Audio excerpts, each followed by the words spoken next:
নারীদের যে ড্রেস, এক একটি ড্রেসের দাম 2 লাখ, 3 লাখ, 4 লাখ, 5 লাখ টাকা হয়ে থাকে এবং বিভিন্ন পার্টি প্রোগ্রামে বড় বড় অনুষ্ঠানে পরে থাকে।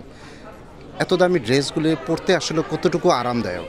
আসলে অকেশন বুঝে তো আমরা ড্রেস ক্যারি করি। আপনি যদি খুব গর্জিয়াস কোনো পার্টিতে যান তো অবভিয়াসলি আপনি একটু হেভি ড্রেস পরবেন।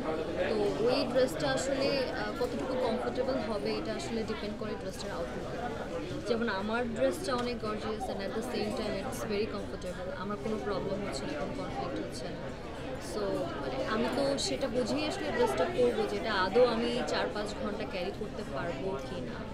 আর এটা এমন না যে যত মানে প্রাইস বেশি তত আনকমফোর্টেবল, এটা এরকম না। ইয়া হেভি হতে পারে বাট ওইটা আসলে ক্যারি করার মতো ক্ষমতা থাকলেই আমার মনে হয় যে আমরা বিভিন্ন সময় দেখি যে এক একটা ড্রেসের অনেক দাম, কিন্তু সেই ড্রেসটা পরলে তার সাথে আরেকজন অ্যাসিস্ট্যান্ট লাগে তার সেটাকে সাপোর্ট দেওয়ার জন্য। আসলে এই বিষয়টা কেমন বা কোন হিসাবে আপনারা দেখেন আর কি? এখন আমি যদি 10 লাখ টাকার একটা ড্রেস পরি তো আমার অবশ্যই 10,000 টাকার একটা অ্যাসিস্ট্যান্ট রাখার ক্ষমতাও রাখা উচিত টু মেক শিওর যে আমার ড্রেসটা নষ্ট না হয়। বা হয় না যে অনেক ড্রেসগুলো অনেক বড় থাকে তো একা ক্যারি করা যায়, পিছনে দেখা যায় একজন লাগে ঠিক করতে বা দাঁড়াতে। আমি চাইলেও এই ড্রেসটা এখন আমি দাঁড়ায় আছি তো আমি চাইলেও এটা ঠিক করতে পারবো না, তো আমার একজনের হেল্প লাগবে।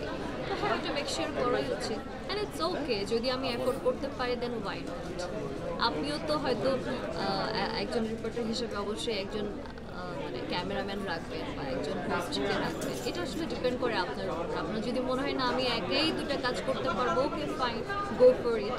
আর যদি না পারেন তো তখন তো তাহলে আপনাকেও একজনকে নিতেই হবে। যেহেতু দ্য থ্রেড স্টোরির হয়ে মানে প্রমোট করছে থ্রেড স্টোরিকে, সো এটা বেসিক্যালি ফিমেলদের জন্য যারা কিনা খুব ফ্যাশন সচেতন এবং খুব ট্রেন্ডি ড্রেস সবসময় ক্যারি করতে পছন্দ করে। অ্যাট দ্য সেম টাইম দেখা যায় যে আমরা একই ড্রেস সবসময় রিপিট করতে চাই না, তো তাদের জন্য এখানে একটা রেন্টাল সুবিধা আছে যে তারা তাদের স্পেশাল অকেশন অনুযায়ী দ্য থ্রেড স্টোরি থেকে ড্রেস রেন্ট নিতে পারবে। আর আজকের আমার এই ড্রেসটা লাইক ইটস ভেরি এক্সপেন্সিভ। তো দেখা যায় আমি যদি এই ড্রেসটা অলমোস্ট 2 লাখ টাকা দিয়ে কিনি অ্যান্ড একটা স্পেশাল প্রোগ্রামে পড়ি তো আমার নেক্সট কোনো প্রোগ্রামে আসলে আমি এটা রিপিট করতে চাইবো না। তো ইয়া অ্যান্ড আমার মেকওভারটা ডান করেছে ফেমিনা থেকে। 5,000 থেকে স্টার্ট, তারা 25,000-এর মধ্যে তারা যে কোনো যত এক্সপেন্সিভ ড্রেসই হোক তারা বিভিন্ন অকেশনের জন্য তারা এখান থেকে রেন্ট নিতে পারে। অ্যান্ড নট অনলি ড্রেস, তারা জুয়েলারিসও নিতে পারবে। মানে সমাজে এখন এই ড্রেস নিয়ে যে একটা মানে একটা কন্ট্রোভার্সি চলে আসলে যে এই ড্রেসটা ভালো না বা এইটা এই মেয়েটা পরলে ভালো, মানে এটা আসলে এটা এই যে অনেক বিশেষ করে মুরব্বীরা বেশি করে এই কমেন্টসগুলো করে আসলে। That's for maybe western dresses. তো আসলে ড্রেস মানে যখন কোনো ক্লায়েন্ট ড্রেস নেবে সে তো অবভিয়াসলি ট্রায়াল দিয়েই নেবেন, ওইটা সে ক্যারি করতে পারবে কি না, সেটা সে আদৌ কোনো প্রোগ্রামে পড়তে পারবে কি না সেটা মেক শিওর হয়ে কিন্তু ড্রেসটা সে রেন্ট নেবে। তো এখানে আসলে সামাজিক কোনো প্রবলেম সেটা বুঝেই নিতে হবে। অ্যাজ লাইক আমাদের এখানে অফ শোল্ডার, স্লিভলেস সব টাইপের ড্রেসই আছে। এখন আমি যদি স্লিভলেস না পরি সো আমার জন্য ফুল স্লিভের অপশনস আছে। তো হ্যাঁ আমি জায়গা বুঝে অকেশন বুঝেই তো ড্রেস ক্যারি করি। আচ্ছা, আপনি কি করছেন? আপনি কি করতেছেন এখন? আপনি কারেন্টলি আমি কি করছি? আমি কারেন্টলি থ্রেড স্টোরির মডেল হয়ে আপনাদের সামনে কথা বলতেছি। মডেলিংয়ের পাশাপাশি কি অভিনয় করতেছেন? হ্যাঁ, আমি নাটকে কাজ করি টুকটাক। এই সেক্টর নিজেকে কোথায় দেখতে চান?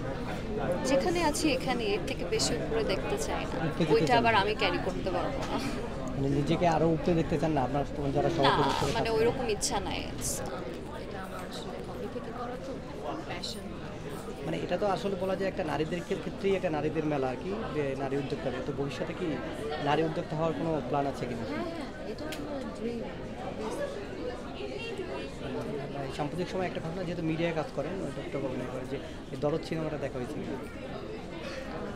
না মানে সাকিব খানকে কেমন লাগে? সুপারস্টার, ভালো লাগে, খারাপ লাগে না। আচ্ছা।